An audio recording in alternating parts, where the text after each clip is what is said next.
Okay, Google, turn on the TV. Got it. Turning on the Hisense TV.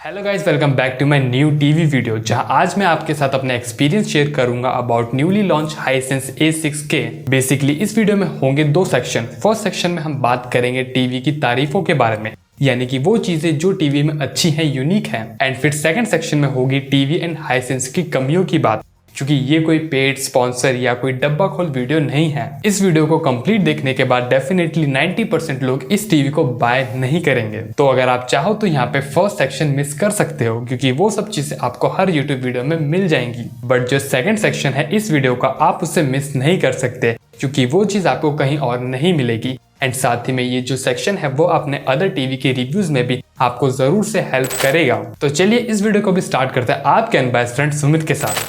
सबसे पहले ये है Hisense TV का बॉक्स, जिसको मैं यहाँ पे पैकेजिंग में दूंगा 10 आउट ऑफ 10। इसकी पैकेजिंग बिल्कुल प्रॉपर एंड सिक्योर है। एंड इसके बॉक्स कंटेंट में हमें सारी ही एसेंशियल चीजें देखने के लिए मिल जाती है, इंक्लूडिंग वॉल माउंट। बाकी ये टीवी फुल्ली प्लास्टिक बिल्ड के साथ आती है एंड पीछे से कुछ ऐसी दिखती है।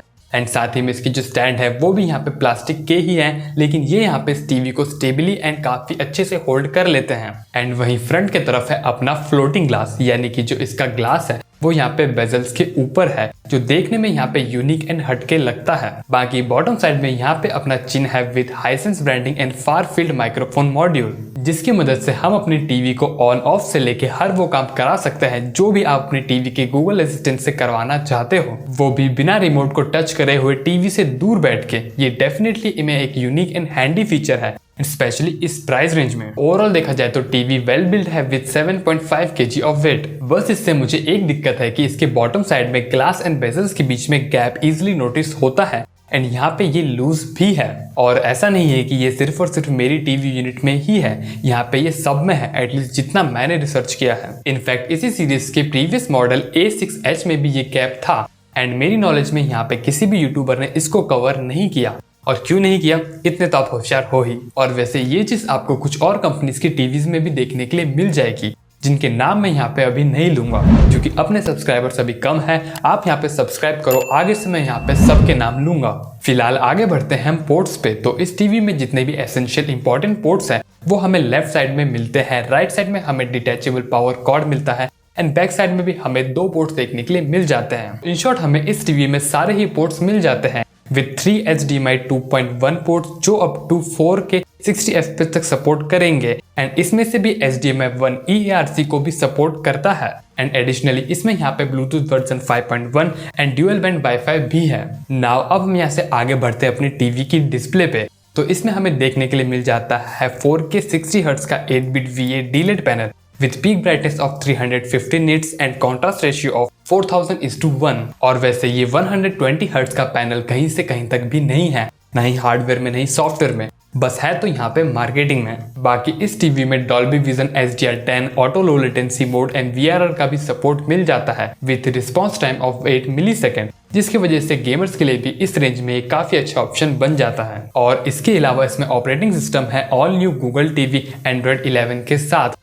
With 2GB RAM and 16GB internal storage, जिसमें से अप्रॉक्स 7.5GB यहाँ पे फ्री यूजेबल स्टोरेज हमें मिलती है। एंड यहाँ पे UI देखा जाए तो डेफिनेटली ये यहाँ पे स्मूथ है according to its price range, लेकिन जैसा कि आप जानते हो इसमें है गूगल टीवी या बोलो एंड्रॉइड, जिसकी वजह से यहाँ पे आपको लैग स्टटर काफी फ्रिक्वेंटली देखने के लिए मिलेंगे।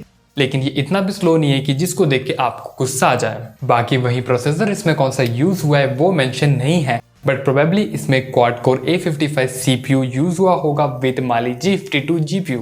नाउ अब इस टीवी की पिक्चर क्वालिटी एक्सप्लेन करने से पहले मैं आपको दो पॉइंट्स बताना चाहूंगा। फर्स्टली एक टीवी की पिक्चर क्वालिटी में details, brightness, gradient management and colour management, इन चारों का यहाँ पे परफेक्ट ब्लेंड होना चाहिए। और यहाँ जिस ऑर्डर में मैंने इन्हें मेंशन किया है उसी ऑर्डर में मैं इन्हें प्रेफरेंस देता हूँ। और दूसरी बात, आपको यहाँ पे कोई भी किसी भी टीवी की रियल पिक्चर क्वालिटी को एक YouTube वीडियो में नहीं दिखा सकता। ये ऑब्वियस सी बात है कि सबसे पहले वीडियो रिकॉर्ड होती है, देन एडिटिंग सॉफ्टवेयर में जाती है, फिर YouTube पे, देन उसके बाद अपने स्मार्टफोन में देखते हो कितने ब्राइटनेस पे देख रहे हो, क्या देख रहे हो, किस सेटिंग्स पे देख रहे हो, ये सब चीजों के बारे में कोई भी नहीं कह सकता। इसलिए आपको यहाँ पे सैंपल क्लिप के साथ मेरी एक्सप्लेनेशन एंड वर्ड्स पे भी ध्यान देना है। नाउ अब मैं आपको सैंपल वीडियो दिखाता हूँ एंड इस टीवी की पिक्चर क्वालिटी एक्सप्लेन करता हूँ। अभी सबसे पहले हम यहाँ पे ब्राइट सीन की परफॉर्मेंस देखते हैं, जिसके लिए आप यहाँ पे ये वाली क्लिप देखो। मेरे अकॉर्डिंगली काफी अच्छे से ये TV bright and small dark section को एक साथ शो कर रहा है एंड साथ ही में आपको दोनों सेक्शन में डिटेल्स भी प्रिजर्व दिखेंगी। इस सीन में ना ही टीवी ने ब्राइट पार्ट में डिटेल्स ब्लोन आउट की है और ना ही शैडो पार्ट में डिटेल्स हाइड की हैं, और साथ ही में इसकी प्राइस रेंज के हिसाब से इसकी ब्राइटनेस में भी हमें ऐसी कोई कमी नहीं दिख रही है। और वैसे ये यहाँ पे प्राइम वीडियोस का HDR10+ कंटेंट है जो यहाँ पे HDR10 में प्ले हो रहा है, क्योंकि इस टीवी में HDR10+ का सपोर्ट नहीं है। बाकी इस क्लिप से आप इस टीवी की डायनेमिक रेंज की भी परफॉर्मेंस समझ सकते हो। मेरे अकॉर्डिंगली काफी अच्छे से यहाँ पे bright part, dark part and colours तीनों चीजों को इस क्लिप में मैनेज कर रहा है। देन इसके बाद हम इस टीवी के ब्लैक्स की परफॉर्मेंस की बात करें तो यहाँ पे VA पैनल होने की वजह से आपको इसमें काफी अच्छे ब्लैक्स देखने के लिए मिल रहे हैं, लेकिन ये यहाँ पे बेस्ट ब्लैक नहीं है। अगर हम इसके प्राइस रेंज को भी सेगमेंट में लेके चले तो यहाँ पे मैं इसको 8 या 7 आउट ऑफ 10 ही रेटिंग दूंगा। एंड वैसे हो सकता है कि अभी आपको अपने स्क्रीन पे इसकी ब्लैक्स परफॉर्मेंस परफेक्ट लग रही हो, लेकिन एक्चुअली में जब आप इसे देखोगे तब आपको यहाँ पे समझ में आएगा कि ये ब्लैक्स यहाँ पे परफेक्ट नहीं है, जबकि इसमें एक VA पैनल का यूज हुआ है। देन इसके बाद हम यहाँ पे कलर्स की बात करें तो इसमें जो स्टैंडर्ड कलर प्रोफाइल है वो हमें क्लोज टू नेचुरल मिलती है। यहाँ कलर्स मुझे कोई ज्यादा ओवर सैचुरेटेड नहीं लगे एंड साथ ही में ये जो अपनी ह्यूमन स्किन टोन है उसके कलर्स भी काफी अच्छे से मैनेज कर रहा है। जैसा कि हमें कुछ टीवीज में हमें इस सेगमेंट में देखने के लिए मिलता है कि ये यहाँ पे स्किन टोन्स को थोड़ा रेडिश बना देता है, वो चीज मुझे इस टीवी में नहीं दिख रही। इसकी पिक्चर क्वालिटी आपको क्लोज टू नेचुरल मिलेगी लेकिन बिल्कुल नेचुरल नहीं है। इस टीवी में भी यहाँ पे थोड़े बूस्टेड कलर शो हो रहे हैं एंड इसकी जो कलर प्रोफाइल है वो यहाँ पे थोड़ा कूल टोन के तरफ भी है। बाकी यहीं पे मैं आपको बता दूं कि इस टीवी की पूरी टेस्टिंग यहाँ पे स्टैंडर्ड प्रीसेट पे हुई है विद 100% बैकलाइट, बट पर्सनली मैं यहाँ पे इस टीवी को इन सेटिंग्स पे यूज नहीं करता। जिन सेटिंग्स पे मैं यूज करता हूँ वो मैं आपको बाद में डिस्क्रिप्शन में मेंशन कर दूंगा। सो ओवरऑल हम इसकी पिक्चर क्वालिटी की बात करें तो मेरे अकॉर्डिंगली इस टीवी में details, sharpness, colour management and bright scene performance काफी अच्छी है, लेकिन यहाँ पे जो ब्लैक्स हैं वो इतने परफेक्ट नहीं है, जिसकी वजह से यहाँ पे जो इसकी ओवरऑल पिक्चर क्वालिटी की जो रेटिंग है उसको मैं यहाँ पे दी बेस्ट नहीं बोल पाऊंगा। यहाँ पे अच्छी है, आपको प्रॉब्लम नहीं होगी, लेकिन बेस्ट नहीं है इस रेंज में। और वहीं हम व्यूइंग एंगल्स की बात कर लें तो जब आप इस टीवी को 20 या 25 डिग्री से एंगल से भी देखोगे तो भी आपको यहाँ पे कोई ड्रास्टिक कलर शिफ्ट या ब्राइटनेस शिफ्ट देखने के लिए नहीं मिलेगा।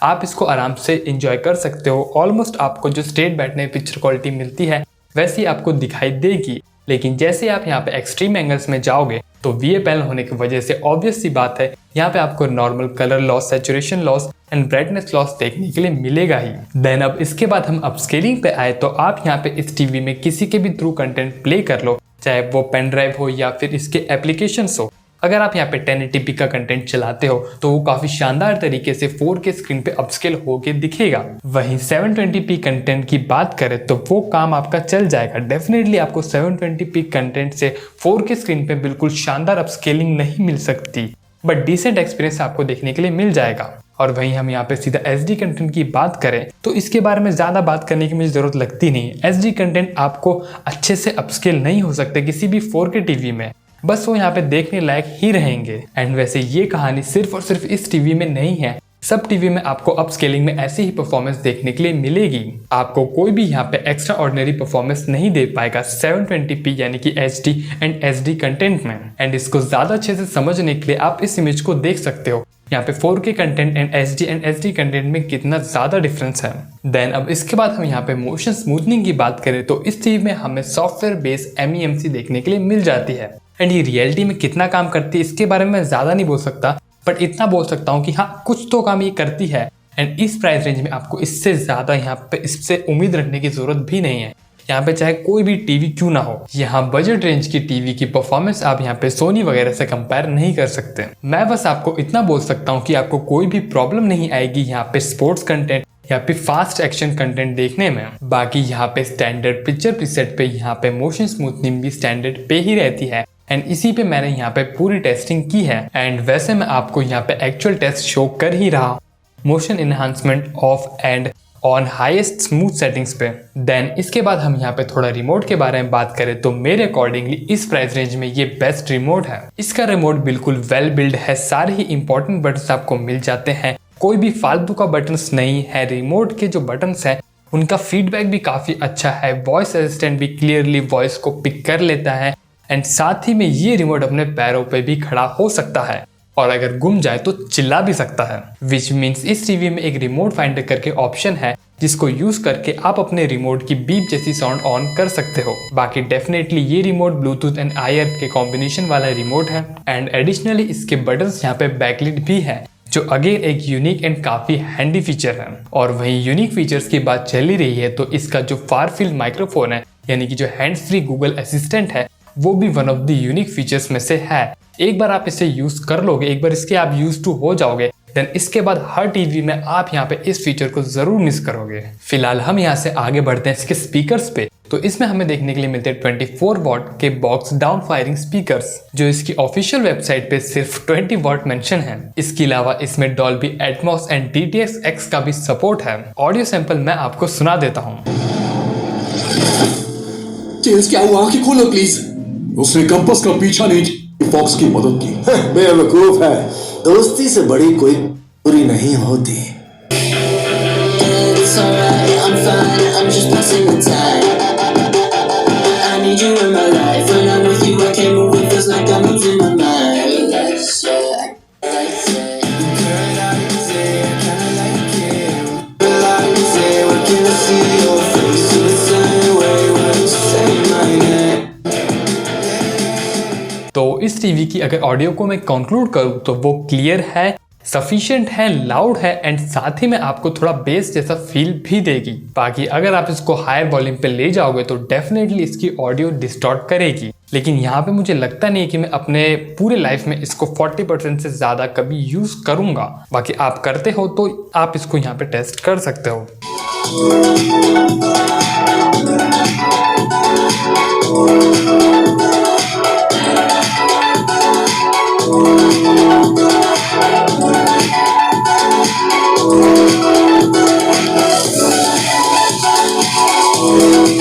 एंड वन मोर थिंग कि इसके स्पीकर से आपको यहाँ पे स्टीरियो इफेक्ट का सेपरेशन फील नहीं होगा। देन इसके बाद हम यहाँ पे डॉल्बी एटमॉस की बात करें तो ये जो डॉल्बी एटमॉस है वो कहीं कहीं अच्छा काम करेगा, कहीं कहीं बेकार वाहियात काम करेगा और कहीं कहीं कुछ भी नहीं करेगा। तो मुझे समझ में नहीं आ रहा कि डॉल्बी एटमॉस क्या है कि क्यों है, इसे इन्हांस करने के लिए दिया गया है कि बस दे दिया है।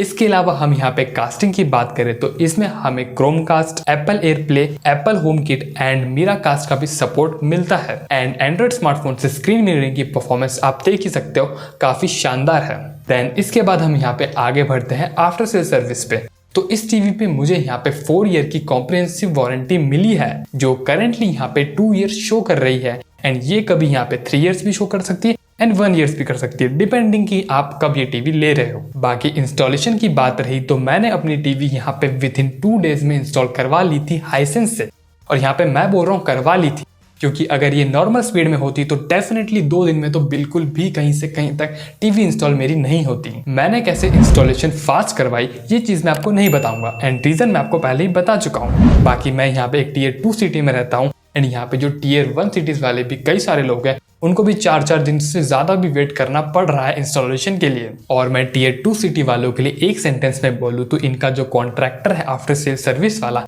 वो मक्कार है एंड यही मक्कार यहाँ पे कुछ अदर कंपनीज की भी आफ्टर सेल सर्विस प्रोवाइड करता है जिनके नाम मैं इस वीडियो में नहीं लूंगा क्योंकि ये खुद में ही एक्सप्लेन करने लायक टॉपिक है जिसके बारे में हम बाद में बात करेंगे।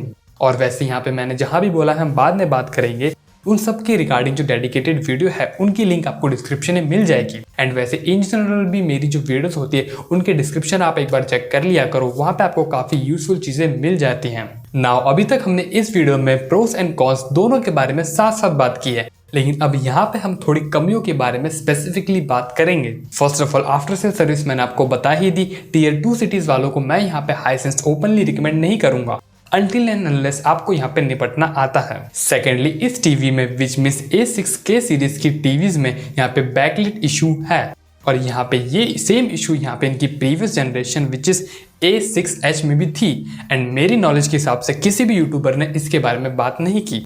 क्यों नहीं की वो तो भैया आप जानते ही हो।